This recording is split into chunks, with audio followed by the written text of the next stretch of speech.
Welcome to the deep dive. We are really cutting through the noise today. Yeah. We're aiming to give you the fast track to expertise in one of the most foundational areas of leadership, vision. And one of the most misunderstood, I think. Oh, completely. Because our sources, they get right into this central, almost painful tension. Why do so many capable leaders, the ones with great ideas, real passion, just burn out? Right. They feel overextended. Exactly. They suffer from what the sources call vision fatigue.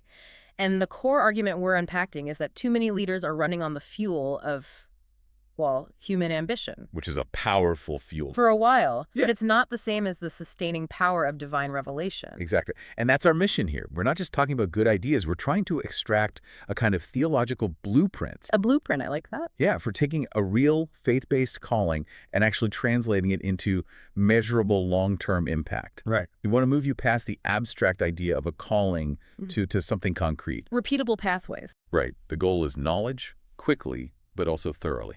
And it all starts with this one huge perspective shift. The most effective leader isn't the creator, the architect of some personal vision. Yeah. They're called to be a conduit, a steward of something they've received, not something they've, invented in a brainstorming session. That's the whole game right there. Okay, so let's unpack that. Ambition versus encounter. Where do the sources say most human vision actually starts? It starts with ambition, almost always. It comes from, competition or seeing a problem and wanting to solve it our way. The I've got a better idea impulse. Precisely. Or wanting to be bigger, faster, better than the next person. But revelation, that's the total opposite. It starts with an encounter, this quiet, definitive weight of a divine promise, something you receive, not something you invent. And this idea of reception over invention is fascinating. It is. Because it means the leader's number one skill isn't really innovation. No, it's obedience. It's listening. The vision is like tuning into a divine frequency, not trying to create a new radio wave. So the real measure of a leader, according to this, is how faithfully they can translate God's word into wise, courageous action. So the big example of this is Abraham. But, Yeah. and I think this is a fair question, how do we know his journey wasn't just a really strong entrepreneurial urge? I'm going to relocate and start a new venture over there. It's a great question. We have to look at Genesis 12:1. God didn't ask Abram to brainstorm a list of potential new hometowns. Right. The command was just, go to the land I will show you. I will show you, not the land you picked out. Exactly. It wasn't a relocation plan. It was a journey of pure trust into a completely unknown destination. The promise birthed the journey, and the journey itself revealed the purpose. An ambitious Abram would have planned the destination first. So, okay, let's bring this home for you, the listener. Why does this distinction, ambition versus revelation, why does it matter so much? It's all about sustainability. The sources are so clear on this. Ambition runs on the leader's personal energy. That charisma. Their charisma, their personality, their willpower. Yeah. And that it just inevitably leads to weariness, Yeah. to burnout. The vision fades when that initial high is gone. But revelation, that provides the spiritual foundation to sustain the vision through the hard times. Because the leader knows the power source isn't them. It's not their own bank account or their own talent. Right. They're just stewarding a promise they believe is unbreakable. Okay, so the foundation is revelation. But revelation without a roadmap, that could just be a nice dream, right? So how do the sources give us a real blueprint for actually executing this? It starts with this mandate for absolute clarity. You Yeah. see it in Habakkuk 2. Write down the revelation and make it plain on tablets so that a herald may run with it. Run with it. I love that. Me too. Yeah. And that one verse is really a three-part strategy. First, clarity over complexity. You have to purge the jargon. Get rid of the insider language. Yes. No vague spiritual platitudes. Just plain, compelling language that explains the what and the why for absolutely everyone. And the second part. Specificity. A vision that just says, we'll make an impact it's too vague to act on. Right. It feels good, but doesn't do anything. Exactly. So instead of, we'll grow our church, the vision has to be something like, we will launch 3 new small groups to disciple 30 new believers this year. You can actually measure that. You can act on it. And the third part, memorability, is tied to that herald, isn't it? If they have to carry a 3-ring binder, they're not going to run. They're going to shuffle. Yep. Exactly. It has to be a core, simple, powerful statement. Think of the tablet as a headline. Something everyone can repeat. Yes, from the board members to the newest volunteer. Huh? They should all be able to recite it and instantly know their part in it. That's what creates unified movement. And with that clarity, leaders can actually act as conduits. Yeah. Moses didn't invent the Exodus. He was just channeling a promise God made centuries earlier. But then you get to Nehemiah, and he seems to embody this perfect balance of the spiritual and the strategic. Nehemiah is fascinating. He doesn't just pray fervently for Jerusalem's walls. No, he inspects the rubble. He makes a plan. A detailed plan. He assigns specific teams to specific sections of the wall. He deals with opposition. He even arms the workers. His work was deeply spiritual and intensely logistical at the same time. It's easy to miss how much discipline that must have taken to go from deep spiritual focus to, managing the supply chain for lumber. How do the sources say we balance those two things? By remembering that strategy is the servant of revelation, not its master. Oh, that's good. Your strategic plan is only powerful when it's serving that defined divine purpose.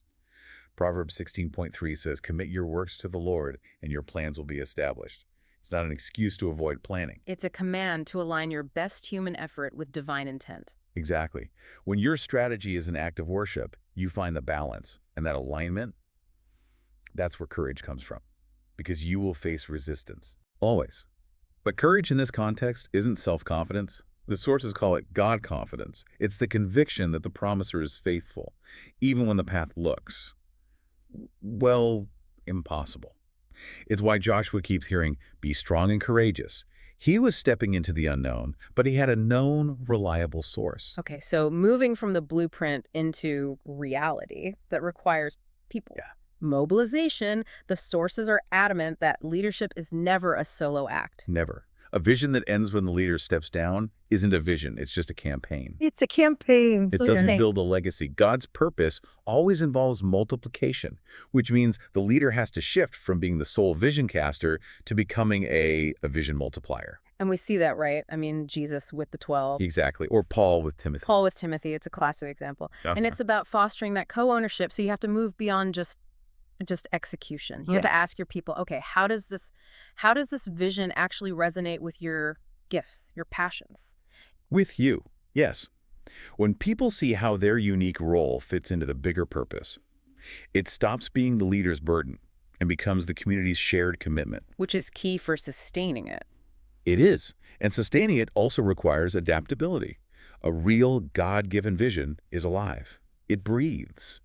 Which means leaders have to be willing to adapt the method, the form. Without compromising the mission. Without ever compromising the core mission. Confusing those two is what leads to stagnation. That feels like a huge trap for so many organizations. Can you give us a concrete example of confusing the method with the mission? Sure. Okay, so imagine the mission is to share the gospel with this generation. For decades, the method might have been, say, physical books and traditional Sunday services. Oh, okay. If a leader holds so rigidly to the physical book distribution, the method, that they refuse to integrate digital platforms or mobile outreach, they're sacrificing the mission of actually reaching a digital native generation. They're protecting the method at the expense of the mission. Exactly. And the ability to tell the difference is what keeps a vision alive. That clarity helps us move to accountability, which is where a lot of visions, frankly, fall apart. Right. We're called to measure progress, but not just with what the source calls nickels and noses. Right. Not just attendance and budget numbers. We need to measure spiritual impact. And for that, the sources suggest what they call fidelity key performance indicators, fidelity KPIs. So what's an example of that? How is that different? Well, a typical KPI is, we raised $100,000. It's transactional. A fidelity KPI would be something like, we achieved 80% engagement in our mentorship program. Or 75% of our staff report having consistent weekly spiritual disciplines. You're measuring faithfulness, not just visible, surface-level success. And that's a huge shift. It forces your measurement to actually align with your desired outcome, which is spiritual depth. So how does accountability work in that system? It moves from being transactional to being covenantal. Okay, break that down. Transactional accountability is based on power or fear. Did you hit your numbers or are you fired? Covenantal accountability is rooted in shared purpose and love. The question becomes, are we, together, faithfully fulfilling our promise? And how can I support you to get back on track? It's about collective responsibility. For the faithfulness of the vision, yes. And finally, longevity. A vision has to outlive the leader. How do the sources talk about the humility that requires for succession planning? It means the leader has to be willing to sacrifice their own sense Right. of power and relevance now to secure the vision's future. It takes real humility not to cling to authority. Like Moses. Think of Moses. He knew he wasn't going into the promised land. So he intentionally publicly commissioned Joshua. He transferred authority and equipped him long before he was gone. If you are actively developing the next generation of conduits, you're not building a legacy, you're building an empire that's just going to crumble when you leave. This whole deep dive, it's really been a call to shift our whole perspective, hasn't it?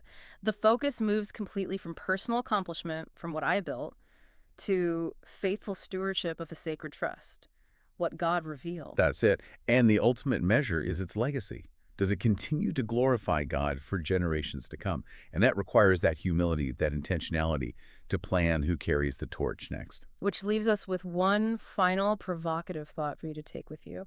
Our sources mention that while human ambition screams, now, God's vision often whispers, wait.